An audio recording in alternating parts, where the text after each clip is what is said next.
अस्सलाम वालेकुम जी। अभी सारे बात कर रहे हैं सलमान अली आगा के रन आउट पे। मैंने शाम में ये कहा था क्योंकि मैंने उस तरह सही तरह गौर से देखा नहीं था कि 50-50 है, आगा की भी गलती है और वो भी स्पोर्ट्समैनशिप दिखा सकता था। और अभी मैंने फिर दोबारा से जो है वो गौर से देखा है रन आउट। और पहले तो जो शॉट लगी तो सलमान अली आगा को उसने आई थिंक ब्लॉक किया, उसने टांग आगे की है। और कई दफ़ा माइंड पे ऐसे जाता है कि जब दो प्लेयर्स आपस में टकराव होता है तो वो रुक जाते हैं। और आई थिंक शायद यही इंटेंट था आगा का कि वो रुक गए, दोबारा क्रीज में नहीं आए।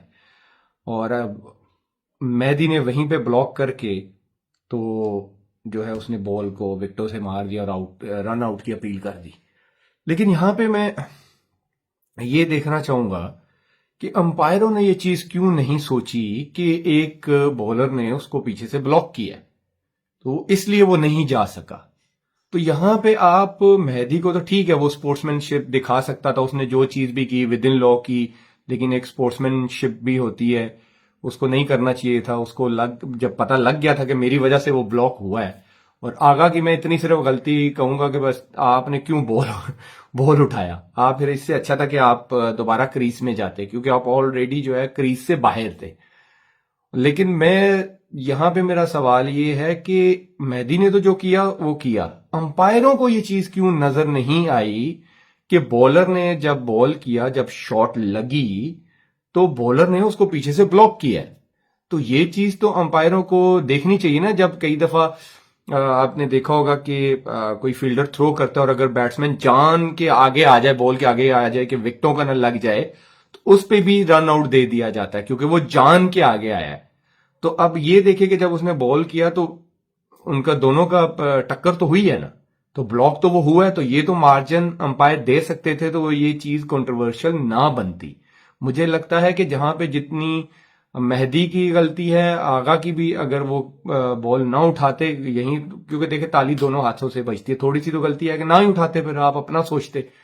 लेकिन वहां पे अंपायरों को भी पूरा उससे सवाल करना चाहिए कि भाई आपने भी तो देखा ना कि एक बॉलर ने उसको ब्लॉक किया, इस वजह से वो पीछे नहीं जा सका। तो बेनिफिट ऑफ द डाउट तो फिर आप बैट्समैन को भी दे सकते थे ना कि एक बॉलर ने उसको ब्लॉक किया जिस वजह से वो नहीं जा सका।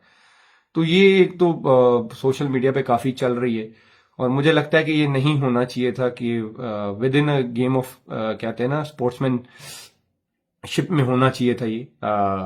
यस, गेम के लॉ में ये है, लेकिन बिल्कुल है, वो कर सकते हैं, जैसे बॉलर आके रुक के तो नॉन स्ट्राइकर को रन आउट कर सकते हैं। लेकिन यहां पे तो देखे ना, दोनों का टकराव हुआ है और वो बैट्समैन ब्लॉक हुआ है। तो यहां पे मेहदी भी स्पोर्ट्समैनशिप दिखा सकते थे। लेकिन मेरा फिर सवाल वही है कि यहाँ अंपायरिंग ना दिन ब दिन, अंपायरिंग का स्टैंडर्ड जो है ना वो बहुत नीचे जा रहा है। और थर्ड मैन को जो थर्ड अंपायर था उसको इस चीज पे देखना चाहिए था कि मतलब ये benefit of the doubt batsman को जा सकता है क्योंकि वो ब्लॉक हुआ है, इस वजह से वो वापस नहीं गया। बट मुझे समझ नहीं आती अब क्या कह सकते हैं। लेकिन बांग्लादेश इससे बेटर कर सकते थे और वो लीडर है, मेहदी जो है वो लीडर है, और लीडर को आई थिंक एग्जाम्पल बनना चाहिए, लीड फ्रॉम द फ्रंट करना चाहिए। वो मैं देख रहा था कि उनके जो दूसरा फील्डर है तौहीद रोधा है, वो तो ऐसे आ रहा था जैसे पता नहीं क्या हो गया, वो कहता आउट है आउट है, उसके आप एक्सप्रेशन देखिएगा। ये अच्छी चीज नहीं होती गेम में। और इस तरह की पहले भी रन आउट हुए हुए हैं, इस तरह के हुए हुए हैं, अश्विन ने किया हुआ है, बॉल करते करते रुक के उन्होंने आउट किया था। वो आई अंडरस्टैंड, अगर बैट्समैन एक वो ले रहा है, एडवांटेज ले रहा है कि वो बॉल करने से पहले आधी क्रीज छोड़ रहा है, वो फिर समझ आती है। ऑनेस्टली वो मुझे समझ आती है कि बैट्समैन का भी फिर काम है ना क्रीज में रहे। लेकिन यहां पे यह है कि हल्का सा आगा ने वापस आने की कोशिश की है, लेकिन उसने उसको ब्लॉक किया, वो तो आगे था उसके, फिर उसने बॉल उठाने की कोशिश की, तो वो वाला आउट मुझे फिर समझ आता है। लेकिन ये वाला आउट पता नहीं उसने क्या किया है, गेम को जिसको कहते हैं ना कि गेम के लॉ के अंदर तो आता है, लेकिन स्पोर्ट्समैनशिप के अंदर नहीं आता। ये वो जो स्पोर्ट्समैन स्पिरिट होता है, स्पोर्ट्समैन जो स्पिरिट दिखाई जाती है टीमों में, जिसका सबक पढ़ाया जाता है कि क्रिकेट को क्रिकेट तक रहने दे, जेंटलमैन्स का गेम है, तो वो जो है ना वो खत्म हुआ है। वो उस चीज की आज कमी नजर आई है, इससे बेटर कर सकता था बांग्लादेश। Thank you.